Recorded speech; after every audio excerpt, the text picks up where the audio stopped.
Dasko jadi jembatan Prabowo dan Megawati. Ibu agak kurus, Bu. Waduh, luar biasa. Ibu kurus. Ibu berhasil.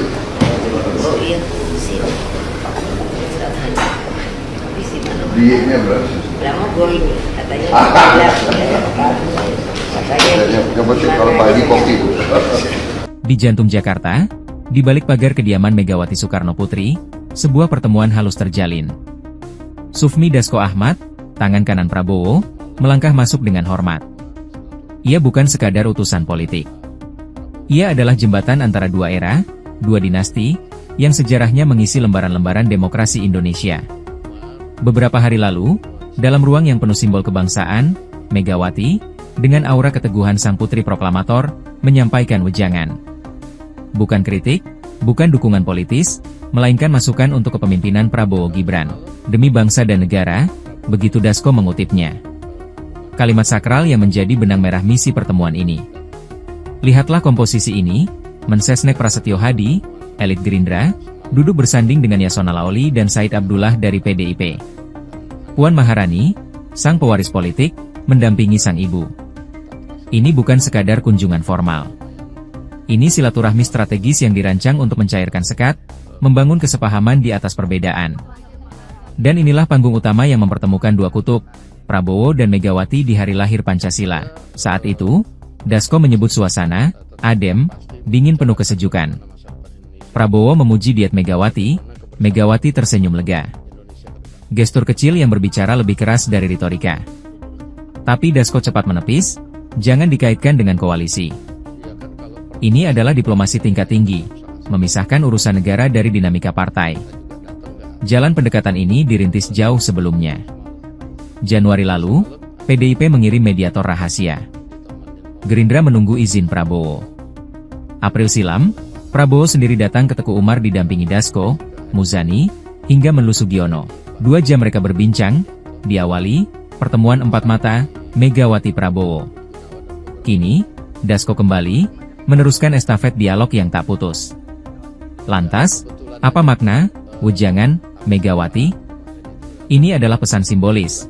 PDIP, sebagai oposisi resmi, masih ingin berkontribusi untuk Indonesia.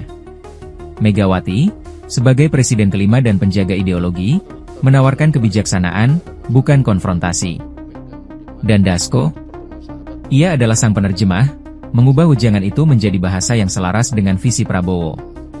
Pertanyaan apakah PDIP akan masuk kabinet masih menggantung. Tapi satu hal pasti, setiap langkah Dasko ke Teguh Umar bukan tentang koalisi semata. Ini tentang mendesain ulang hubungan politik, dari rivalitas menjadi respek, dari oposisi menjadi mitra kebangsaan.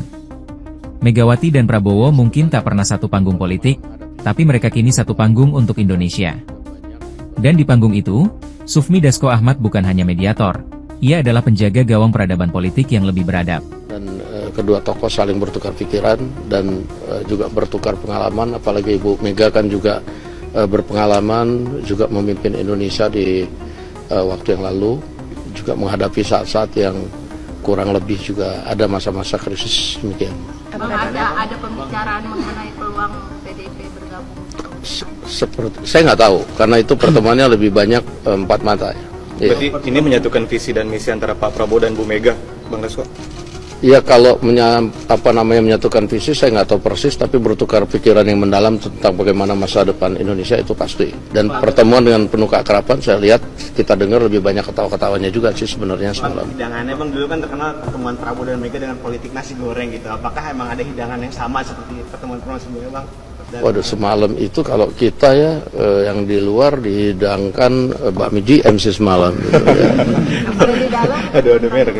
Kenapa? Di dalam kita nggak tahu semalam itu. Jadi pertemuan berlangsung berapa lama Bang? Total Ya sampai jam berapa gitu? lumayan lama, 1,5 jam lah. Ya. Saya lihat juga di luar sebenarnya wartawan banyak ngintip itu. Ya. Sekitar jam 9 atau jam 10? Dari mulai jam 7:30 lebih. Jam 8 kurang sedikit. Bang, apakah ini tanda kedepannya akan banyak pertemuan lagi nih antara Pak? Ya, saya rasa pertemuan silaturahmi antar kedua tokoh bangsa atau dengan sesama tokoh bangsa itu saya pikir hal yang wajar dan harus dilakukan di masa-masa pada saat sekarang ini semua tokoh bangsa harus kemudian bersatu, bagaimana memikirkan bangsa dan negara pada saat situasi global pada saat ini. Demikian. Ikuti terus informasi-informasi terkini lainnya di SIB News Network.